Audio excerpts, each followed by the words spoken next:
you're wanting things to go faster, it's not about, it's acceleration comes when our energy lines up to what it is that we say that we want, right? So I would say the way is not a linear approach of maybe I need to send more emails and interview more people. I would take that holistic approach. Like I said, it means more meditation, more time with your understanding your own energetic patterns, right? Look at the cornerstones. What's, does my diet really support me? Am I taking care of my body? Is my body the body of a warrior? Am I sleeping enough? Doing all those things. And then emotionally, and this is where a lot of people get tripped up. Am I holding on to anger, resentment, jealousy, whatever? Is it pushing me all these different ways? And that's where we really need to unlock different patterns and do these practices. Born in 92 on the block with the sharks. Come from a different cloth, y'all would get ripped apart. You want a diamond, then you gotta get it in the dark. We dropping nuggets like Carmelo went to Rucker Park. Now we eating from state to state, we scrape the plate. I put my eggs in a basket, took a leap of faith. I took a chance, now we grow and see the impact. Decoding success with special guests, now let's bring Matt. Kimberly, welcome to Decoding Success. I might have to change the name of the show to Decoding Success with Chris, not Matt. Oh my gosh. Welcome to the show. I'm so excited to be here and connect with you. So thank you so much. 100%. Well, just to bring everyone up to speed, Kimberly and I were just talking about how we might have met in like a past life or something, but I mean, I saw you on the screen and I just wanted to call you Chris. And I don't know, we don't know, like there's things, people we might have met when we were really young and we kind of have that association. But now I know you as Matt, there we go. My new friend. Let's go with it. I want to get deep really quickly here. Good. Enlightenment. What does that word mean? So enlightenment is a really powerful word that I think sometimes we hear and we get a little bit like, oh, this is a big, scary concept. I'm going to sort of back away from it. Sometimes we hear about the word enlightenment, like the enlightened ones, like Buddha and Jesus. But really the word enlightenment is about more freedom in your life. And it's about more awareness and awakening. So much of my work focuses now on creating that real freedom. And what I've seen with people is that this freedom, this opening past our barriers, our limitations that we put on ourselves, the ways that we play small, this freedom allows us to go into this more expansive place, which we'll talk about a bit more here, this idea of the true self. So this is where we reach our fullest potential, where we're able to be more free of our limited patterns, free of the egoic fear and the mind chatter. So then our fullest expression comes out of us. We're all unique. We all have a unique purpose. So once we move into more of this free space, we're able to express in our most authentic nature. And then our best stuff comes forward and we keep building in our creative power. So it's a really important concept because it keeps us from playing small, Matt. And it really does allow us to again, I use this word potential, go into our expanded potential. It's so powerful when we learn to tap into it. I love this. So let's go down this path. Where do these patterns come from? I know that I have them. I'm sure people listening, have them or had them. Why do we get into these limiting patterns or even detrimental patterns, right? Whether to our health or mental well-being, so on and so forth. So underneath everything is what Paramahansa Yogananda, the great yoga guru who brought yoga to the West, he calls the underlying energy matrix of all things. So when you look underneath everything, it's all energy. Right. And so what happens is different patterns of energy get formed in us and around us. And we see it in nature. We see it all around. So we want to start moving into a place of moving beyond bad, good, right, wrong, and just seeing things in terms of in a more neutral space. Like here's an energy pattern that isn't working for me. I'm just going to shift the pattern. So to your question, where did these patterns even come from? When we are small in our, I have two small children. So I think about, oh my gosh, their brains and their sense of the world are forming all the time. We are in this, we're starting to move from this really deep embodied place known as the true self. And then we start to go into the world and we start to sense things with our 5 senses. Then our peripheral nervous system starts to pick up. So ego is everything that's seeing out here in the world with the senses. So unfortunately, what happens to our brains and to our reactions and to these patterns that we start to create is our egos are trying to keep us safe and secure. So very early on, before we have access to real teachings and wisdom and ways of processing things in healthy ways, we can actually create these toxic limited patterns from things we sense and things we see outside of us because we're not fully developed. And so in childhood, these patterns become in place. And then as adults, we realize, oh my gosh, why does this bother me so much? Or why does this trigger me? Or why am I so scared to do this or to do that? And so we need to understand that underneath there's an energetic pattern. And then this whole enlightenment and this awareness, which we can all learn to do. And this is so exciting. We learn to tap into it. It means we go in and we start to transform our lives from the inside out, because it means we're working with our own energy. So everything out here, the mirror, which is our life, starts to change. And when I started to get this, Matt, I started to, my journey, I'll say quickly, is I was backpacking through the world for 3 years. And I was in India, about halfway through. And I was learning about energy and the true self and these concepts, and it was starting to blow me away. And I started to see patterns starting to emerge in my life when I started doing these practices. So when I came back to the United States, I didn't have any money. I was completely broke. Sometimes I would get 3 oranges for $1 for lunch, because I read a study that oranges keep you the fullest, the longest. But I was working with the patterns, and pretty soon my life really drastically changed. Where I started this free blog. I was going back to nutrition school and teaching yoga. And all I did was talk to my yoga students, but it started to spread. Energy spreads. Then celebrities started finding me. Then I got on Good Morning America and the book deals came. Everything started happening from changing my own energy, which is why I'm so passionate about teaching this. We can break these patterns. Absolutely. Now, does shifting your energy, is it like, I don't want to use the term energy work, but, is it like healing the inner child? Like, what is it? So shifting your energy involves, my philosophy now is based on what I call the 4 cornerstones of true well-being. So it's food, body, emotional well-being, and spiritual growth. We are whole beings. We have an emotional, a mental, a spiritual layer, a physical layer. But when we work on our energy in this total holistic state, it is always when we get the best results. Mm-hmm. For instance, the ancient, the Vedic teachings, the oldest texts in the world, the yogis, they always talked about diet. For instance, not because food is the end all be all, but food is a very important energy channel. It's not just about numbers and calories and trying to be fit or trying to be thin. The food you put in your body has a profound effect on your mental state, on your ability to meditate, on your inflammation levels, on all sorts of things. So we work with the food, we work with the diet to support our goals. Then body. We are having an embodied experience. We can say we're spirit individualized, but here we are with this physicality. So we want to support this bodily temple to support our goals, not to distract, not to deplete, not because it's the end goal. So body is how do we sleep? How do we exercise to energize ourselves, but not deplete ourselves? What are the right supplements to take? How do we take care of our skin, which is our largest organ? Then emotional well-being / mental health is the 3rd cornerstone. And this is such a big one that, now there's more of a focus on it, but many people ignore this for many years. The toxic thoughts, the patterns, the reactions, right? It just keeps getting pushed down. So instead we do play small. We're still in our ego.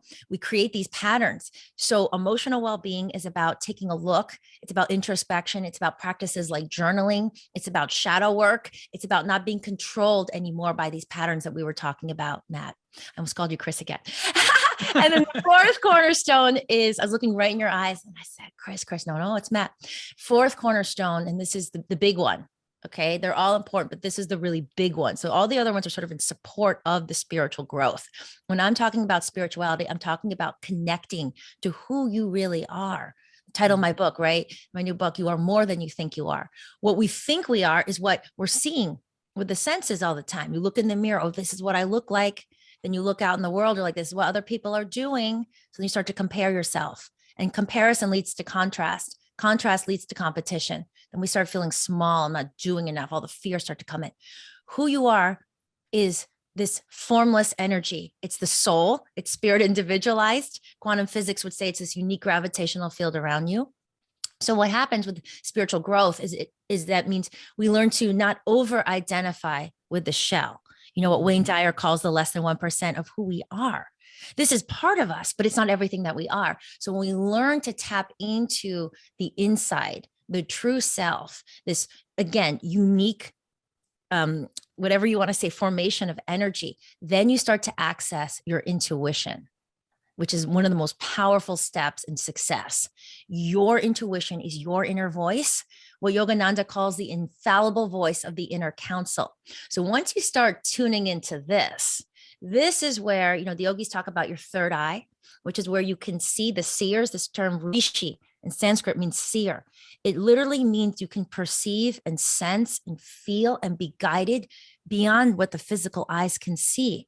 So this is when you step into your power. This is when you start to feel from deep inside of you, oh, this is the food that will serve me the most right now. This is when I'm hungry. This is the project that will create the biggest success out in the world. This is my best idea. This is the best relationship to go with, right? So you start to tune in more and more to you. It means we're literally going from peripheral nervous system all the time, our attention being dissipated out here into boom, central nervous system, spine and brain. And of course, we know there's so much more research coming out about meditation and these practices every day. But I want to say here, Matt, meditation is not just about relaxation, because then we're still in the senses, right? A lot of the modern meditation methods you see out here, there still may be some benefits. I'm not bad mouthing it, but true meditation and the teachings in my book, I went through thousands of pages in Vedic texts, the Bhagavad Gita, how to be a warrior in your life. I'll talk about the Gita in a second. It's about union. So yoga, the word yoga means union, and meditation is about union. So it means we're going into our spine and our brain. This is where we connect to oneness, to the mainframe, so to speak. You could many terms for this. We go into our most expanded, the brain starts to light up, our most expanded, incredible ideas. But if we're out here in peripheral nervous system all the time, we start to make decisions from fear. Oh, this trend is going well. Maybe I should switch my project to this. Oh, this person's making so much money doing this. I'm going to copy what he's doing. Da, da, da, da, da. This is where we get off track. We lose our purpose. And guess what? We don't get the best results. So we want to learn to balance being in the world out here and really tuning into our power in here. So that was a really long answer to your question, but the 4 cornerstones, food, body, emotional well-being, and spiritual growth, work together in your morning routine, in your practices throughout your day. That's how you really shift your energy in a total life-changing way. I love this. So, I mean, 1,000,001 questions here. First being, how do we know if we're making a decision from fear versus, maybe from our true essence?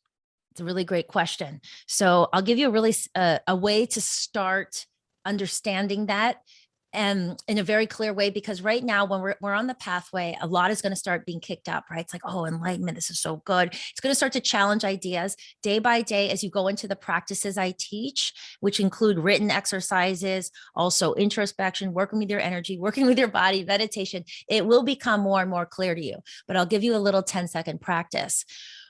Fear and mind chatter are because we're overthinking, right? Mm-hmm. So when we're starting to figure out, am I following my intuition or am I going with a voice of fear? The most reliable source of wisdom is not going to be your mind, because we're so conditioned in the patterns, right? To break the pattern, the solution is not going to be where the problem is. We go to a different place. We drop down into the body. Okay. So the body is going to give you answers. And so we start to focus on your heart center, the Anahata chakra, and we say in Sanskrit. And also there's so much research now coming about the heart from the Heart Math Institute for the last 25 years. I don't know if you've heard of them. They've done all this incredible clinical research talking about the frequency and the vibration of the heart and the heart rate and the heart resonance. So this is a very powerful place in your body to focus on.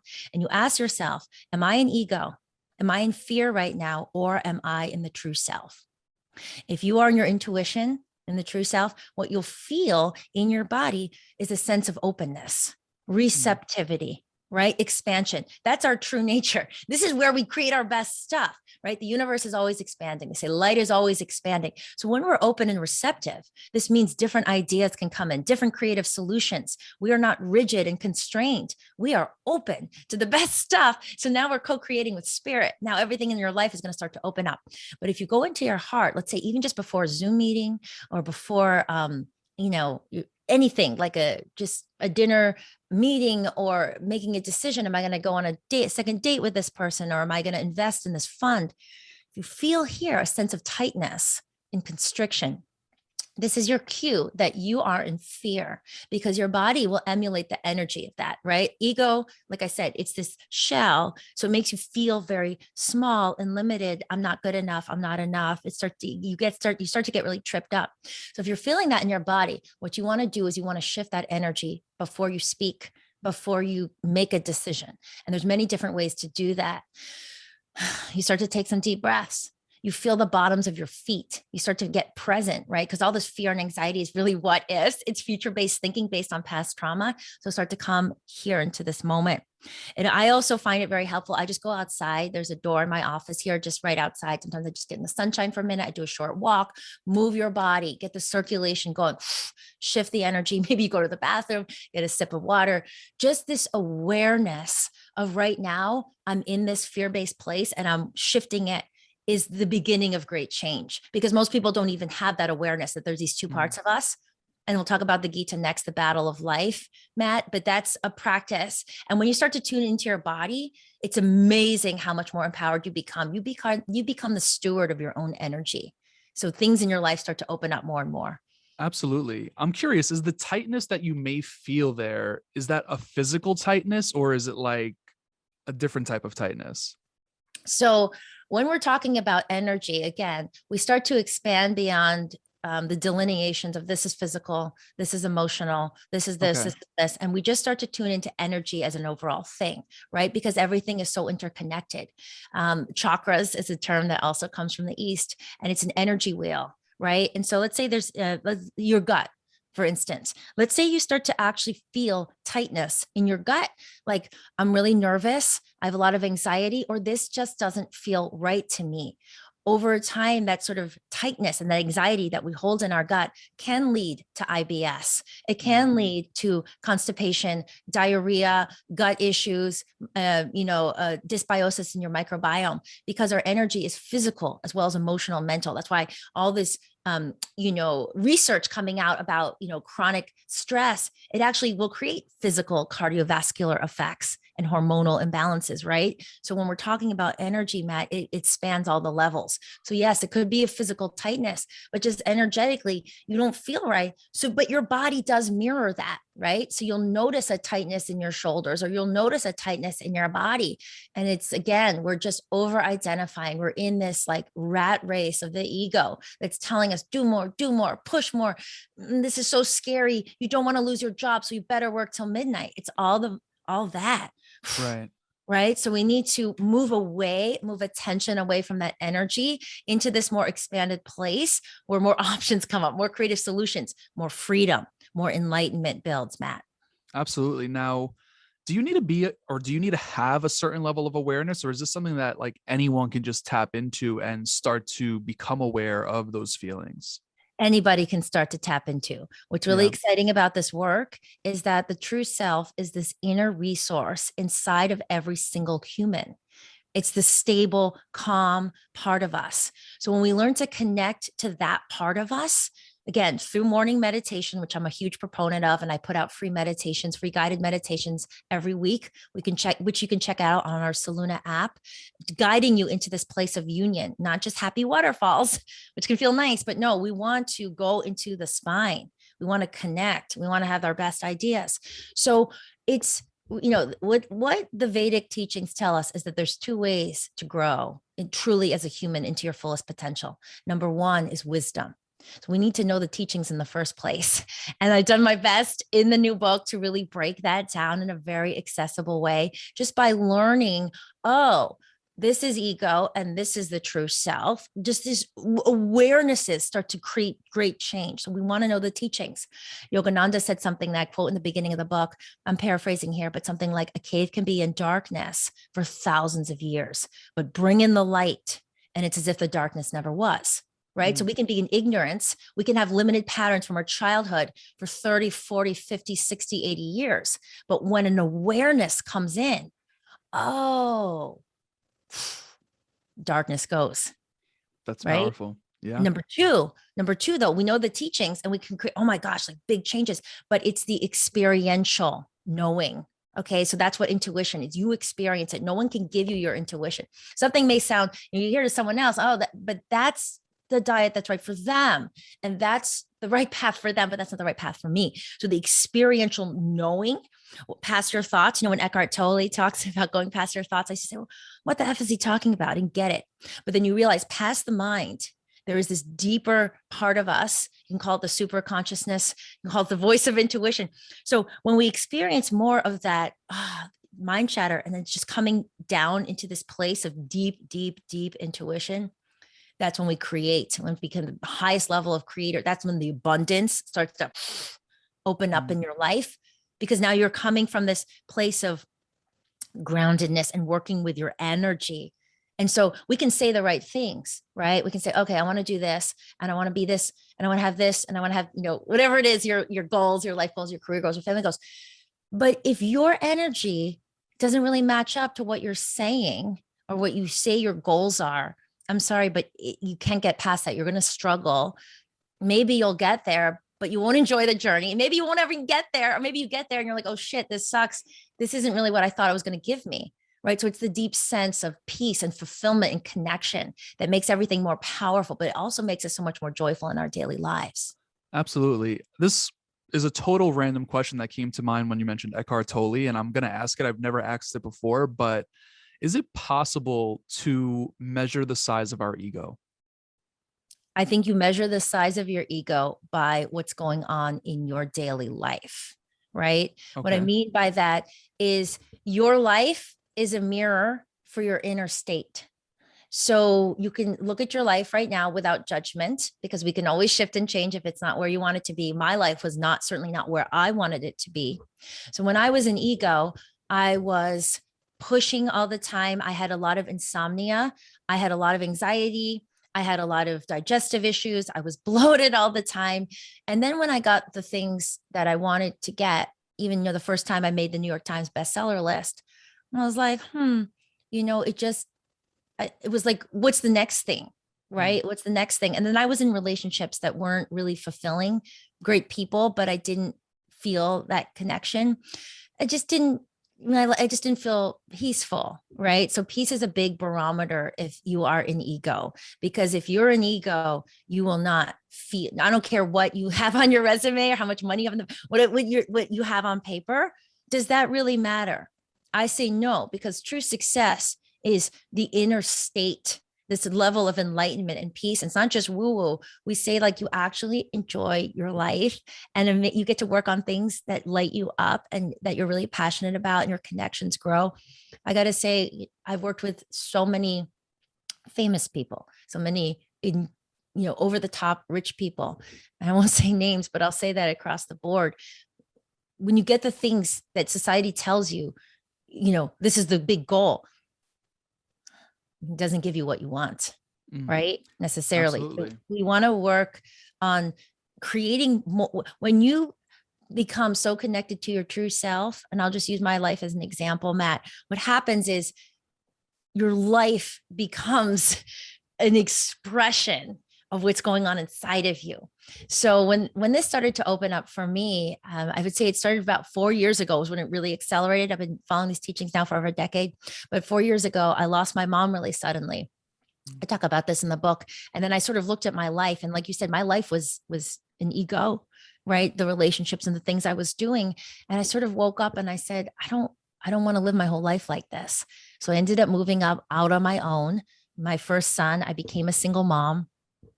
And I really had to look at my life and say, what am I going to do? Because now my life is in the gutter. Like this is, lowest point of my life. And so for 5 months, and I don't think anybody else has to do this, because now I've brought these teachings forth. So don't listen to this and then go crap. But I did go inward for 5 months. I met with this monk from the Self-Realization Fellowship, which is Yogananda's meditation organization. And he said, just work on yourself for 5 months, treat your home like an ashram. So that was really the beginning of this book, I would say, Matt. I started reading all the scriptures, and the one that had in the New Testament of the Bible, the Upanishads, the one that had the biggest impact, one of the biggest impacts on me, which I'd love to talk about next, is the Bhagavad Gita, which is about how to be a warrior. Okay. But then when I emerged after 5 months, I had this different energy This very different sense of feeling whole and complete, and a very different sense of confidence. Confidence in its truest sense, we realize, oh, this flimsy way that people get confident of what I do, how much money I have. I think for men, it's really tough because it's like, oh, how much can I be this provider? How successful am I? For women, there's a lot of pressure and how do we look? And, having this so-called beauty of the time, whether it's a big butt or, whatever it is, right? But confident, that's so flimsy. So now I'm confident one day if I look good. I'm not confident the next day because my stock plummeted or whatever. The truest sense of confidence is when Moses asked the Almighty, what is this? What are you? Right? Back in the biblical times, ancient times. And you know what? The Almighty said, I am that I am. So what does that mean? Underneath all these layers, Matt, how we look, what we're doing underneath it is that true self energy. I am a living, breathing, completely unique creation of spirit. I am. So when you get real anchored to that confidence, I just am me. Whew, the whole world will respond to you very differently. That sense of confidence is so magnetic and so attractive. People will want to work with you. Opportunities will open up. People will respond to you in a very different way. People will start coming to your content, right? But we need to get to that place. We can't cheat it. You have to get to this place of really connecting with the practices. And again, morning meditation and introspection, doing the shadow work to get to I just am, right? So I forgot I think we got off track there. There was something else. Not at all. But there was something else I forgot to say, but I think we'll circle around to it again at some point if it's meant to come up. Yeah. Well, you want to talk about how to be a warrior. Let's go down that path. But first, elaborate on what you mean by warrior, right? You're not necessarily saying someone in the Roman army or something like that, correct? One of my favorite chapters in the book is called You Are a Warrior. So what is a warrior? Because most of us don't think of us in terms of being a warrior. Most of us think of warriors in terms of watching Braveheart, or whatever. I remember watching that as a little kid, these warriors with swords and things. But a warrior means that we tap into this part of us, part of the true self that is able to live our purpose, overcome obstacles, and persevere. Okay. So that's the simplest way of looking at it. So then it leads to the next question. Well, what is my purpose? So a warrior's purpose, and I go into great detail about how to actually clarify your purpose, because once you clarify it, the enlightenment, the freedom really grows because it either fits into your purpose or it doesn't. Purpose is two things. It's the marriage of two things. It's number one, your unique expression and your gifts. You need to tap into your passion. And the longest chapter in this, I keep referring back to the book because it has so much detail and I'm so excited to share this, Matt. It's called You Are a Creator. So it's where we really go into detail of how do I take this formless energy, or people have always commented on this, is how do we extract that and then pull it out from the inside into the world to create our best website, project, idea, whatever, relationship, whatever it is. So we learn to do that from the inside out. So it's when you learn to take your best gifts, your expression, and you marry that. And this is the really important part of being a warrior. You marry that with, how do I serve? How do I help other people? How do my gifts make the world a better place in your unique way? And everybody has a way to do this, whether you're an accountant and you create the most, loving environment, or the way that you are, with your clients makes them feel more easeful, more peaceful. There's there's just a million ways. It's not as lean as oh, I volunteer at the soup kitchen, right? It's just, how do we work in the world? And I'll tell you why this is so critical to success, because ego is me, me, me. So if your goals are I want to raise my wealth to this level alone, and I want to do this and this and this, you stay limited and small. But when you expand to include the collective, remember what I said, Matt, the universe is always expanding. Power is expansion. Light is expansion. Now you care about everybody else. Now there's all this energy that comes to support your efforts.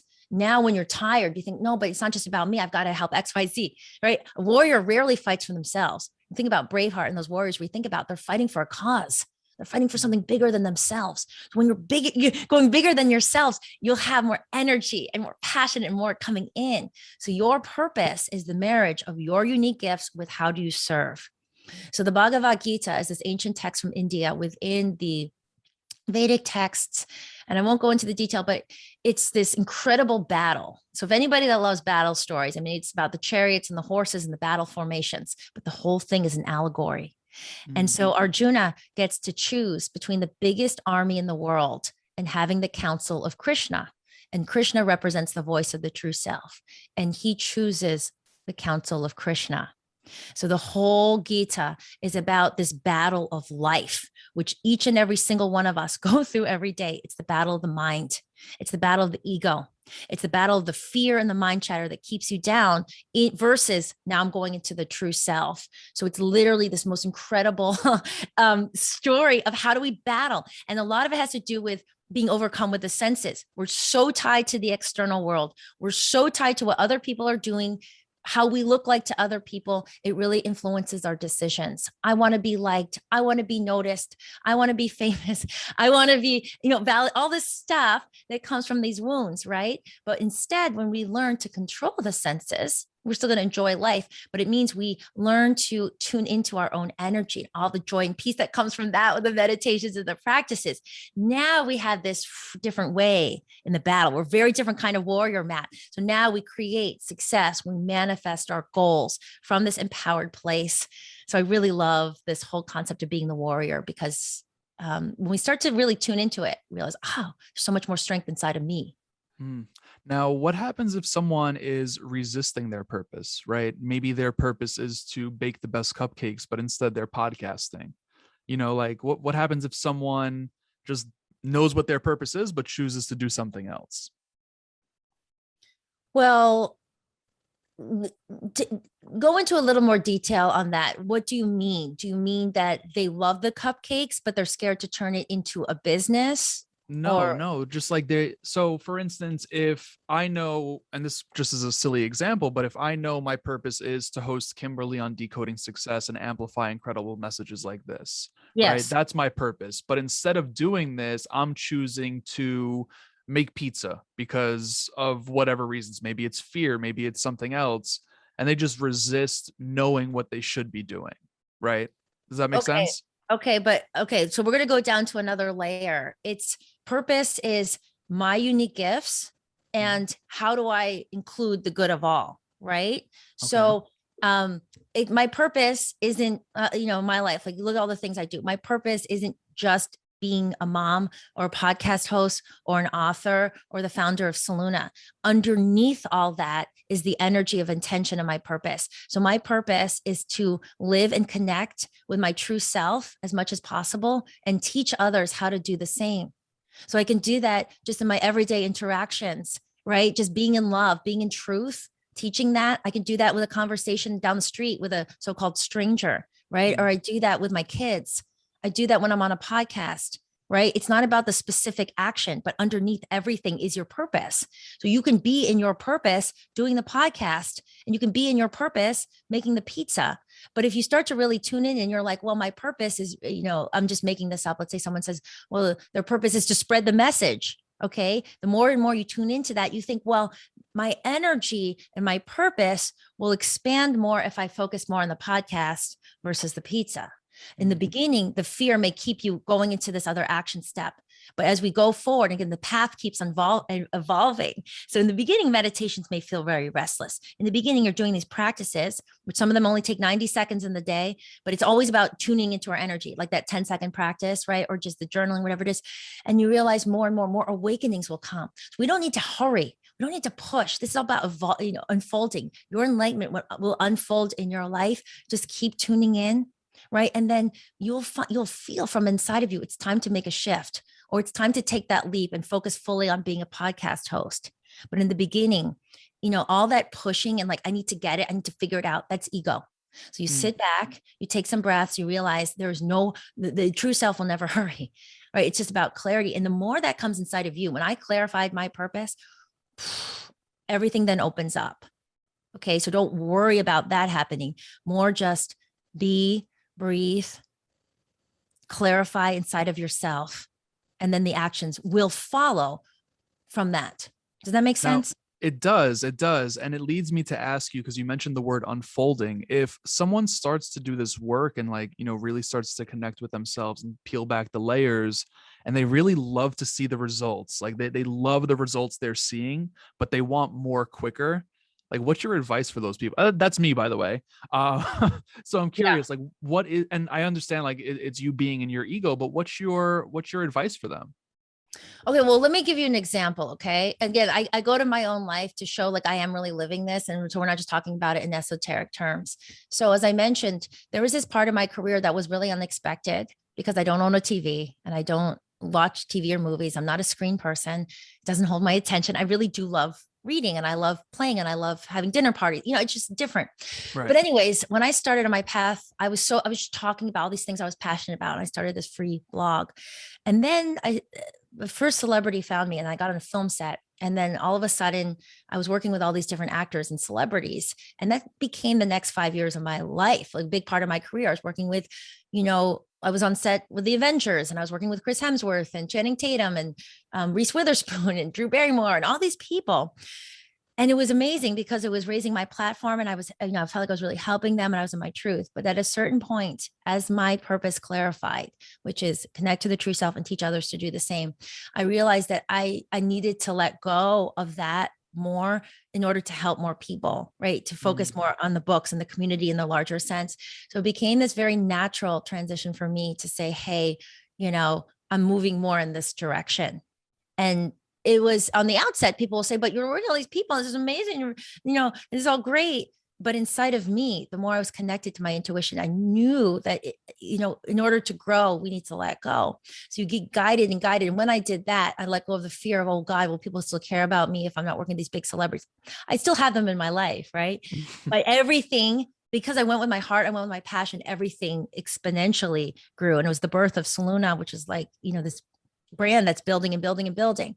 So I would say if you're wanting things to go faster, it's acceleration comes when our energy lines up to what it is that we say that we want, right? So I would say the way is not a linear approach of maybe I need to send more emails and interview more people. I would take that holistic approach. Like I said, it means more meditation, more time with your understanding your own energetic patterns, right?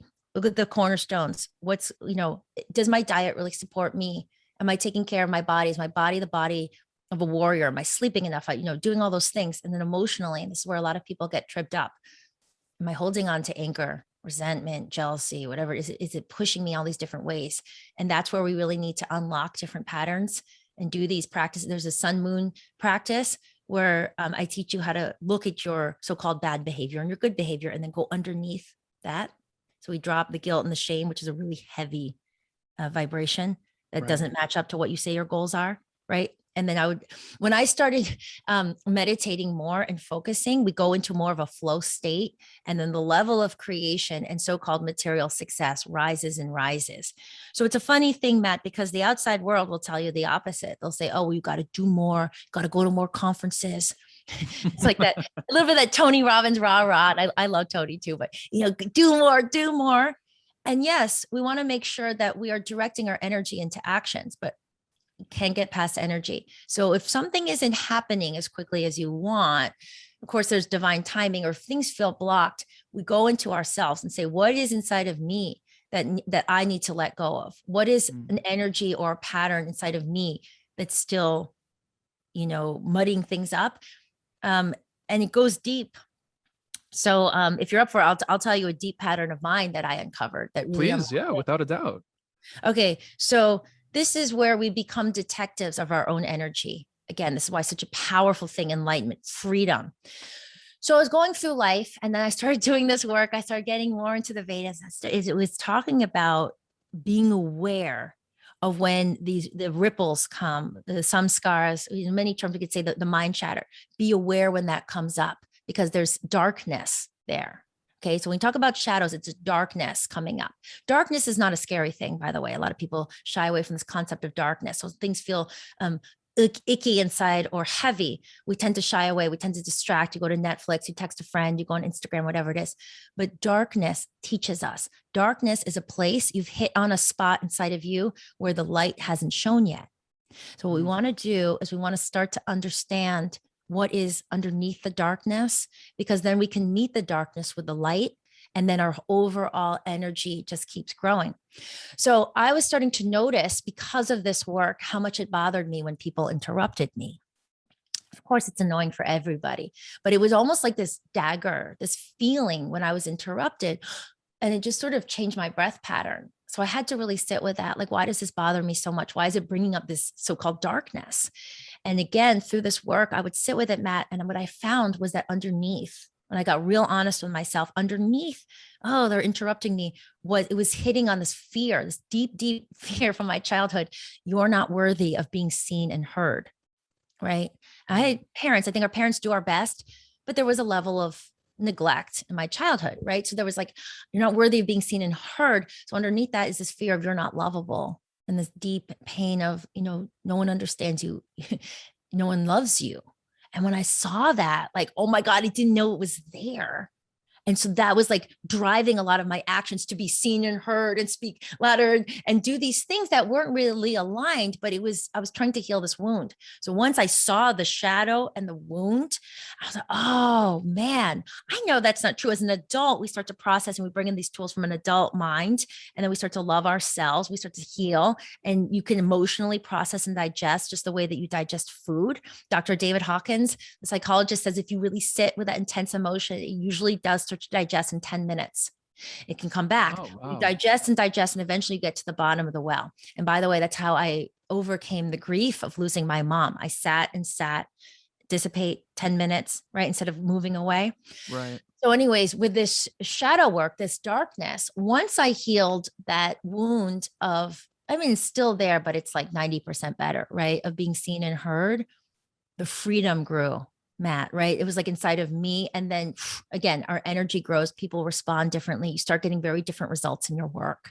But until you start to see those shadows and those dark places and the way the fear is driving me, we don't reach our fullest potential. You may do well, but you're sort of watering down your success. And I'm sure you feel resistance on that path as well. Incredible resistance. Yeah. Because the ego wants to keep us safe. The ego's like, no, well, this sounds right. And this, but will happen over time. It's like, how the flowers, and I'm looking out the window right now, the trees sort of grow towards the light, right? And the flowers like go towards the light. I believe as humans, deep inside of us, we know it may take a while, may not be in this lifetime for everybody, but eventually we start to go towards the light. So inside of you, something will start to awaken in your intuition. It will start pulling you towards more of that freedom. And you're like, I don't want to live with this anymore. I don't want to feel this, not so fun, pushy, always stressed out life. I want to enjoy life. I want to feel true success. I want to feel good about myself. And then that will start to give you that, the mind of a seeker is what I would say. When I went backpacking, I wouldn't have used that term back then, but I was a seeker. I was seeking a better way. What I was seeking was the freedom. I think we're all seeking the freedom to just be us and live this incredible, expansive life. So when that starts to come, that seed starts to come inside, the seed will not go away. It will only get bigger. And maybe sometimes you go down different pathways to try to feed the seed. Oh, maybe I need to work out more. Maybe it's this, maybe it's that, create all the stuff on the outside. But then you realize one day it's inside of me. So then you start to move past the resistance. It took me a while to get here, Matt. I will say though, I started to actually look at myself, my energy and clear that. Oh, and then you realize the mirror of everything outside changes when you change. Absolutely. Now, I want to talk about the book, You Are More Than You Think You Are, Practical Enlightenment for Everyday Life. If people pick up this book, but they could only take one thing away from it, what would you want that one thing to be? The one thing is that you have this resource inside of you, the true self. Learn to tap into it, and you will unlock your highest power. I love that. It's very simple. There's nothing to buy. It's nothing outside of you. It's not this shining up of the outside. It's literally a going deeper into your own resources, your intuition, your gifts. And this is what the yogis have been teaching for thousands of years. So ever since that day, those many days when I was backpacking in India, when I started learning this and shifting my energy, it's been this like incredible ride. And my life has not been perfect by any stretch, right? I've had a lot of challenges. But when I look back and I see, oh, this is when I got off track. This is when I picked a really bad business partner that I then had to buy out and clean up this mess. Or this is when I really, was not with the right person in that relationship, whatever. I look back and I say, oh, it's just that I over-identified with the ego. We're human. We're going to stumble along the way. There's these two parts of us. This is egoic, human part. We don't want to beat them up too much because they're doing their best. They're learning. But at the same time, there's this true self part of me. So the more I start to align my life with this true self part of me, there's less mistakes to clean up. I create more abundance and more magnetism, more success in my life. And my life is really a living example of this, that, I just want to shout from the rooftops, guys, it doesn't have to be so hard. Yeah. Because for me, my life felt really hard. Success felt like a really hard thing. I was always pushing, and I did create outward success, but not in a way that felt good. It didn't really feel like success when you get there. For sure. Now, what if someone that's tuned into this right now might be in what seems like one of those dark periods, or like shit's just not going their way? And then they hear the title of the book, You Are More Than You Think You Are. And when they're in that moment, it's actually harder to believe that. What's your take there? Yeah. So that's what I call the dark night of the soul. I just did a podcast on this, Matt, because I actually went through a very dark night of my soul. The self-doubt came in during the book launch because I wanted to show like, this is very real. So I was coming back from New York. Everything was going great. I just done Good Morning America and the Drew Barrymore show, and everything was, good out here. But again, interstate, and it triggered that seenness. I get, we don't understand our wounds fully, right? But it was just like something in me went down. I was like on the floor, like, oh my God, what if people don't understand me? Back to that core wound. What if people don't really understand what I'm talking about? People don't care. So we all go through the times of darkness, and darkness is an amazing teacher, again, when we don't shy away. So if you're going through one of these moments of darkness, I've been there too. I've actually created a self-doubt toolkit. So anyone does buy the book and they write a review, you'll see it on the site. I didn't want to charge any money for it, but if you send a review, we'll send you the self-doubt kit for free, which is a very powerful kit of a set of practices and tools to shift your energy. So when you are in that very deep state of a dark night, darkness, we just want to get to the next breath, right? Just want to keep breathing. This is where moving the body is really powerful. There's some twists just to get energy out of your kidneys and your liver. Go for a walk.